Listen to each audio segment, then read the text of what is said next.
लोग काम करे और मुझे पैसा आए, तो उसके लिए आपको क्या करना पड़ेगा माय डियर फ्रेंड? उसके लिए वही करना पड़ेगा जो रिलायंस डिजिटल के शोरूम आपने देखे होंगे।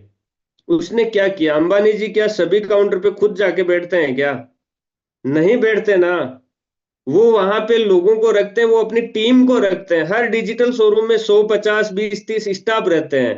वो उनका बनाया हुआ नेटवर्क है। वो टीम जब जब वहां पे प्रोडक्ट प्रमोट करती है, कस्टमर को सेल करती है, तो उसका उसको प्रॉफिट जाता है। चाहे 1% भी जाता है ना, तो भी दिन का करोड़ों रुपए होता है माय डियर फ्रेंड। अब इसी का कंपैरिजन आप, ये जो मैंने बताया एक सिंपल एग्जांपल, इसी का कंपैरिजन आप अलग अलग सेक्टर कहीं से भी कर सकते हैं। ये डिजिटल शोरूम आपका खुद का। आप जरा अपने माइंड में एक बार एक थॉट, विचार खुद से लेके आइए कि खास आप अमेजोन के मालिक होते, खास आप फ्लिपकार्ट के मालिक होते, खास आप मीशो, मंत्रा या किसी भी डिजिटल शोरूम के या किसी भी डिजिटल प्लेटफॉर्म के मालिक होते, और हर एक सिटी में, गांव में, विलेज में, एरिया में, कॉलोनी में प्रोडक्ट सेल हो रहे होते। आप पता नहीं कहाँ पे बैठे हैं, आपको कोई पता नहीं कि कब आपके डिजिटल शोरूम से कब कौन कहाँ क्या ऑर्डर कर रहा है, और हर प्रोडक्ट से आपको 10 रुपए सिर्फ आ रहे होते। सिर्फ 10 रुपीज बोल रहा हूं मैं। 10 रुपीज आपको पर प्रोडक्ट आ रहे होते, यदि 1 लाख भी ऑर्डर एक दिन का आता है आपकी उस साइट पे। और ये वास्तविक बात है, आप गूगल पे सर्च करना कि अमेजोन का एक दिन का कितना ऑर्डर आता है। ये मीटिंग एंड होने के बाद में, ये इसकी नेटवर्क की पावर क्या है वो आप बाद में रियलाइज सेल्फ से करना, एनालिसिस करना। डाटा एनालिसिस करने में तो कोई मतलब अपना कुछ लग नहीं रहा है ना। 1 लाख ऑर्डर एक दिन का आएगा, पर पार्सल पे 10 रुपए कमा रहे हैं, तो कितना हुआ एक दिन का? 10 लाख रुपए। महीने का कितना हुआ? कितना हुआ? कैलकुलेशन से आउट जाएगा। तो माय डियर फ्रेंड, इसी तरीके से आज हर एक डिजिटल शोरूम के थ्रू लोग अपने आप को अपग्रेड करके बहुत बड़ा रिवेन्यू जनरेट करके पैसा कमा रहे हैं। लेकिन हमारा थॉट प्रोसेस क्या है, हम अपने आप को, अपनी लाइफ को कहां पे लेके जाते हैं, वो सारा का सारा हमारा निर्णय तय करेगा। प्लेटफॉर्म आपको मिल चुका है आज से। आपका ऊपर वाला भगवान, अल्लाह, ईश्वर, गॉड, जिनको भी आप मानते हैं, उनसे जो आपकी शिकायत थी कि मुझे, हे भगवान या हे अल्लाह, हे ईश्वर, मुझे कुछ खास ऐसा अवसर क्यों नहीं दिया कि मैं भी मेरी लाइफ में आगे बढ़ता, तो वो तो एक्सक्यूज आज के बाद में आपका खत्म हो गया। अवसर तो आपको मिल गया। अब आपको रोक कौन रहा है वो आप देखिए।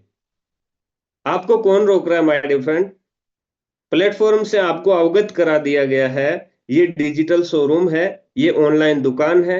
इस ऑनलाइन दुकान को आप प्रमोट करेंगे, लोग इससे प्रोडक्ट परचेज करेंगे। कोई शूज खरीदेगा, कोई फ्रिज खरीदेगा, कोई एसी खरीदेगा, कोई अपने घर के लिए बल्ब खरीदेगा, कोई बच्चों के स्टूडेंट का बैग खरीदेगा, कोई कुछ अपनी चॉइस का कोई किचन के प्रोडक्ट खरीदेगा।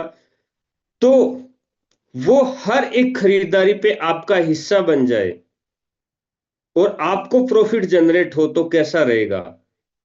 इस बात को थोड़ा सा गहराई से सोचने की जरूरत है। नहीं तो ये कंपटीशन का मार्केट आपको कहीं का नहीं छोड़ेगा माय डियर फ्रेंड। हालत पूछना उस व्यक्ति से मार्केट में जाके जिसने 10 लाख रुपए डिपॉजिट कर रखा है। हर महीने रेंट दुकान का, दुकान से एक फूटी कूड़ी की सेल हो या ना हो, लगेगा ही। बिजली का बिल चलेगा ही। जो बाइक लेके उस दुकान तक जाते हैं, रास्ते का पेट्रोल पंप का खर्चा लगेगा ही। बाइक पंचर हो गई, 100, 200 रुपए उसका लगेगा ही। माल चूहे ने काट लिया, उसका इन्वेस्टमेंट लगेगा ही। इतना भयंकर कंपटीशन है। जहां एक किराने की दुकान हुआ करती थी, 20 दुकान आ चुकी है। जहां एक दो वेजिटेबल की दुकान हुआ करती थी, 20, 30 दुकानें सब्जी की आ चुकी है। एक कपड़े की दुकान हुआ करती थी, 20, 30 कपड़े की दुकान आ चुकी है। एक इलेक्ट्रॉनिक सामान बेचने की दुकान हुआ करती थी, वहां पे 20 इलेक्ट्रॉनिक दुकान आ चुकी है।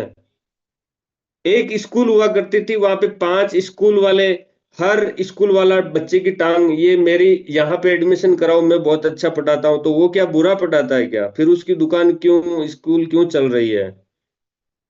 हैं? हर एक ट्यूशन टीचर, सब जगह भयंकर कंपटीशन है। 1 लाख वैकेंसी आती है, 1 करोड़ फॉर्म भरे जाते हैं पढ़ाई के लिए। तो माय डियर फ्रेंड, जरा सोचिए कि इस बैंकर कंपटीशन के दौर में हमें आगे निकलना, तो हमें क्या करना होगा? हमें इस डिजिटल क्रांति का हिस्सा बनना पड़ेगा। ऑनलाइन व्यापार सिस्टम है, अपने फ्री टाइम को यूज करने का मौका मिलता है। बाकी का आप यदि फिजिकल दुकान खोलेंगे, फिजिकल डिजिटल शोरूम यदि आप खोलेंगे, तो माय डियर फ्रेंड 10 20 30 लाख रुपए लगाने के बाद में भी कोई गारंटी नहीं कि 1 लाख रुपए महीने का आएगा। पूछ लेना, मेरी बात मत मानना। जिसने बड़ा एक शोरूम खोल रखा है उसको पूछ लेना जाके कि भैया बिजली का बिल, स्टाफ का खर्चा, दुकान का, शोरूम का रेंट, सब कुछ देने के बाद में क्या बचता है महीने को? तो बोलेगा कि ये घिसी हुई चप्पल और ये जूते बचते हैं और कुछ नहीं बचता। इस डिजिटल शोरूम में आपका क्या खर्चा लग रहा है, जरा आप सोचिए, विजुलाइज कीजिए, सेल्फ विजुलाइज कीजिए। क्या इस ऑनलाइन दुकान का आपको कभी बिजली का बिल पे करना पड़ता है? क्या टाइम टू टाइम इसका जाके शटर को खोलना पड़ता है और वहां पे बैठे रहना पड़ता है?